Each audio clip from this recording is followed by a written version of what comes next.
friends, welcome to Secret of Samayal. இன்னைக்கு நம்ம பார்க்க போறது ரொம்ப ஈஸியான ஆனா ரொம்ப டேஸ்டியான ஒரு கத்திரிக்காய் பொரியல் தான் நம்ம இன்னைக்கு பார்க்க போறோம். இந்த கத்திரிக்காய் பொரியல் வந்துட்டு தயிர் சாதத்துக்கு, பருப்பு சாதத்துக்கு அதுக்கெல்லாம் ரொம்ப சூப்பரான ஒரு காம்பினேஷனா இருக்கும்.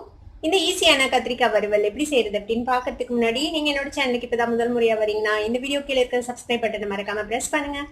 பக்கத்துல இருக்கிற நோட்டிபிகேஷன் பெல்லையும் மறக்காம கிளிக் பண்ணிடுங்க. அப்பதான் என்னோட ஃபியூச்சர் நோட்டிபிகேஷன்ஸ் உங்களுக்கு உடனே வந்து சேரும். சரி வாங்க இப்போ இந்த கத்திரிக்காய் வறுவல் எப்படி செய்யலாம்னு பார்க்கலாம். ஒரு பேன் அடுப்புல வச்சிருக்கேன். இதுல வந்துட்டு ஒரு 3/4 டேபிள் ஸ்பூன் அளவுக்கு எண்ணெய் விட்டுருக்கேன். இதுல கொஞ்சமா நம்ம சோம்பு தாளிச்சுக்கலாம். இந்த சோம்பு பொரியட்டும். நான் வந்துட்டு கொஞ்சம் வெங்காயம், சும்மா பேருக்கு வெங்காயம் கொஞ்சம் எடுத்து வச்சிருக்கேன். ஒரு 2 பல் பூண்டு இந்த மாதிரி நசுக்கி வச்சிருக்கேன். கொஞ்சமா கறிவேப்பிலை. சோம்பு பொரிஞ்சிச்சு. இப்போ நம்ம இந்த வெங்காயம், பூண்டு, கறிவேப்பிலை சேர்த்துக்கலாம்.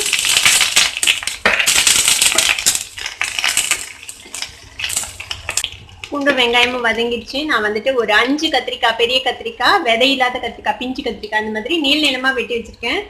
இந்த மாதிரி ஸ்லைஸ் பண்ணிக்கோங்க. இப்போ இதையும் இதில் ஆட் பண்ணிடலாம்.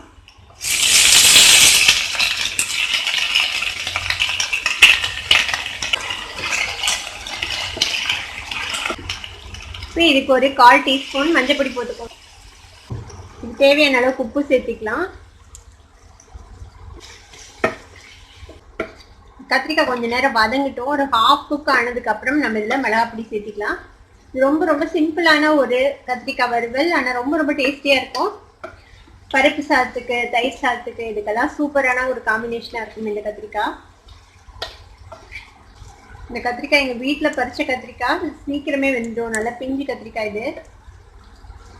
இதுக்கு வந்துட்டு நம்ம தண்ணியெல்லாம் விடக்கூடாது. இது வந்து எண்ணெயிலேயே வதங்கணும், அப்போ தான் நல்லாயிருக்கும்.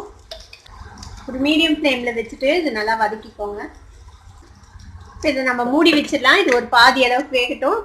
இப்போ ஒரு 2-3 நிமிஷமாக நம்மளோட கத்திரிக்காய் வெந்திருக்குது. இப்போ ஓப்பன் பண்ணி பார்ப்போம். ஒரு பாதி அளவு குக் ஆகிருக்கும்.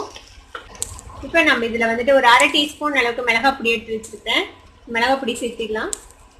மிளகாய் பொடி உங்கள் காரத்துக்கு எவ்வளோ வேணுமோ அந்த அளவுக்கு சேர்த்திக்கோங்க. இது நல்லா காரமாக இருக்கும், அதனால நான் கம்மியாக தான் சேர்த்துறேன். இதையும் நல்லா மிக்ஸ் பண்ணி விட்டு இதெல்லாம் பச்சை வாசனை போகணும், இன்னும் ஃப்ரை ஆகணும். இது இன்னும் பாதி குக் ஆகணும் இந்த கத்திரிக்காய். திருப்பி மூடி வச்சிடலாம். நம்ம திருப்பி மூடி போட்டு வச்சிடலாம். இது வேகட்டு வேணும் கொஞ்ச நேரம்.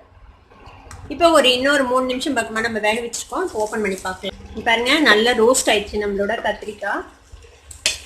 வெந்திருக்கும். இங்கே பாருங்க நல்லா சுருண்டு தெரியுது. வெந்துடுச்சு நல்லா சாஃப்டா. இப்போ அடுப்பு ஆஃப் பண்ணிடலாம். நம்மளோட கத்திரிக்காய் வறுவல் இப்போ ரெடி ஆயிடுச்சு. இதை நீங்களும் உங்க வீட்டில் ட்ரை பண்ணி பார்த்துட்டு எப்படி இருந்தது அப்படின்னு கமெண்ட்ஸ்ல ஃபீட்பேக் கொடுங்க. இந்த வீடியோ உங்களுக்கு பிடிச்சிருந்ததுன்னா சப்ஸ்கிரைப் பண்ணுங்க. பக்கத்துல இருக்கிற பெல் ஐக்கானை கிளிக் பண்ணுங்க. அப்பதான் என்னோட நோட்டிபிகேஷன் சொன்னே உங்களுக்கு வந்து சேரும். லைக் பண்ணுங்க, ஷேர் பண்ணுங்க. தேங்க்யூ ஃபார் வாட்சிங் this video viewers. Bye bye.